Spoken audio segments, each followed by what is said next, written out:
안녕하세요. 샤투브입니다. 오늘은 유학생이 말하는 미국 유학 싫은 점에 대해서 함께 알아보도록 하겠습니다.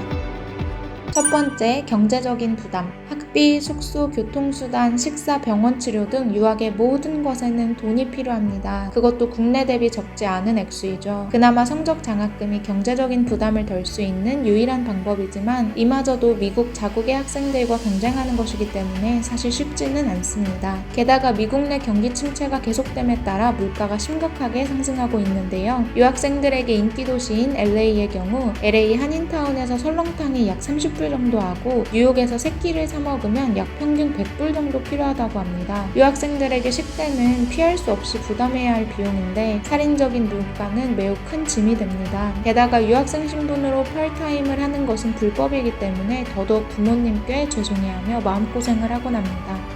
두 번째, 외로움 향수병. 미국의 문화를 몇 년 만에 내 모국인 한국의 문화처럼 받아들이기란 쉽지 않습니다. 우선 언어인 영어. 유학 생활이 길어지고 외국 친구들과 어울리면서 자연스럽게 영어가 늘긴 하지만 그들만의 유행어, 비속어, 슬랭까지 알기란 쉽지가 않아서 대화가 막히곤 합니다. 또한 미국은 개인주의가 베이스인데 집단주의에 익숙한 한국 유학생들에게 개인주의란 모든 일에서 처리 과정과 결정권이 본인에게만 있기 때문에 고립되었다는 생각과 함께 쉽게 불안해지곤 합니다. 한국에서였다면 대학 생활이 더 편하고 재밌었을 텐데 힘들게 공부하고 집에 돌아가도 가족이나 찐친이 없는 느낌은 유학생들의 숙명이죠.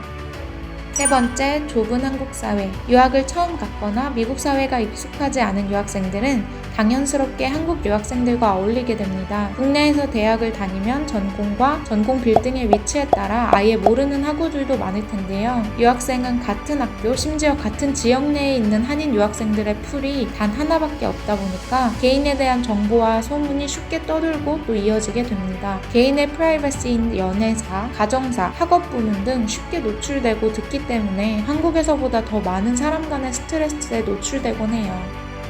네 번째, 비자 문제. 학생일 땐 F1 비자를 받습니다. 자국민이 아니기 때문에 비자를 유지하기 위해서는 최소 12학점을 학교에서 유지해야 하고요. 미국 밖을 나갈 계획이 있다면 I-20의 승인을 받는 과정 등의 제약이 따릅니다. 매 학기, 매 여행마다 신경 쓰고 혹시나 잘못될까 걱정해야 하죠. 학교 졸업이 가까워질수록 비자 걱정을 하지 않고 미국인으로 살고 싶다는 열망이 더해지는데요. 학생 비자가 끝난 이후엔 취업을 하여 실무 기간 동안 OPT를 받고요. OPT 기간 동안 H-1B 워킹 비자를 받고 그 이후 그린카드 영주권을 받는 과정.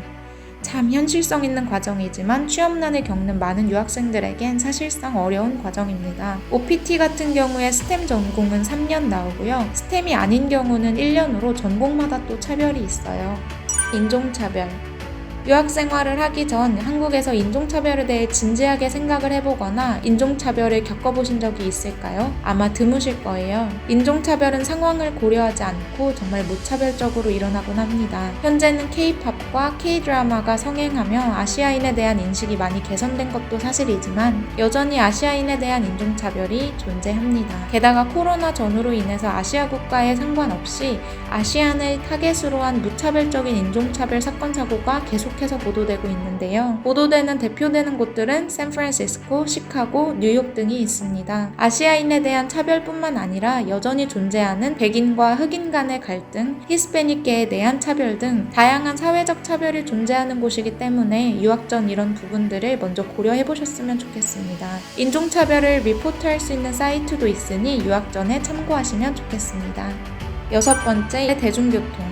쾌적하지 않고 습한 지하철, 한국처럼 정확하지 않은 버스 배차 시간, 와이파이가 원활하지 않음 등을 꼽을 수 있는데요. 미국 지하철의 경우 국내처럼 노선이 다양하지 않고 역사도 매우 드물게 있습니다. 버스 또한 국내처럼 다양하지 않기 때문에 대도시에 거주하는 경우 대부분이 자차를 이용하거나 택시를 이용합니다. 때문에 잦은 교통체증에 힘들어하는 경우가 많습니다. 저에겐 이 부분이 가장 한국의 그리운 순간이 아니었나 싶습니다.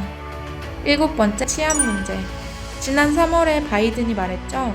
미국 테네시주의 한 초등학교에서 또 총기 사고가 났다. 총기 사고. 진짜 이젠 넌덜머리가 난다. 라고요. 현직 대통령이 말할 정도로 미국의 총기 사고는 정말 오래전부터 계속되어 오고 있는 심각한 미국 사회의 문제입니다. 총기에 대한 제재가 사실상 없다고 봐도 무방할 정도로 총기를 지니고 있는 미국인들을 많이 볼 수 있는데요. 한국처럼 늦은 밤에 집안 마트에 걸어서 다녀오는 것은 미국에선 정말 위험한 일입니다. 그렇다 보니 밤에 친구들과 늦게까지 놀거나 카페에서 시험 공부를 하는 것 등도 피하는 것이 좋습니다. 대부분 학교 도서관에서 공부를 하고 집에서 모여서 놀곤 하기 때문에 한국의 자유로움이 그리워지곤 합니다. 8번째, 병원. 미국 의료 시스템은 한국과 매우 다릅니다. 우선 유학생들은 학교에서 필수로 들어야 하는 유학생 보험을 들곤 하지만 학교 내 보험으로 처리할 수 있는 질병 영역이 매우 좁습니다. 한국에서라면 소정의 진료 비용만 내고 쉽게 진료를 받곤 하기 때문에 처음 미국에서 병원을 방문하면 매우 곤혹스러울 수 있는데요. 미국에서 병원 방문 시에는 방문 예약을 먼저 하고요. 그 뒤에 주치의를 결정해야 합니다. 진료 예약이 빠른 시일 내로 가능한 한국과는 다르게 미국은 길어지면 2달 후에 예약이 잡히곤 합니다. 진료 이후 처방전이 있는 경우 의사 처방전이 병원에서 지정한 약국으로 전송됩니다. 그래서 대부분 유학생들은 이 복잡한 과정을 거치기가 어려워 처방전이 없이 구매가 가능한 감기약, 진통제, 각종 상비약을 필수로 집에 구비해두고 있습니다. 한국만큼 의료와 보험 시스템이 편리한 나라가 없다는 걸 미국 유학하면서 한 번 더 깨닫곤 합니다. 지금까지 유학생이 말하는 미국 유학의 싫은 점에 대해서 함께 알아보았습니다. 시청해주셔서 감사합니다.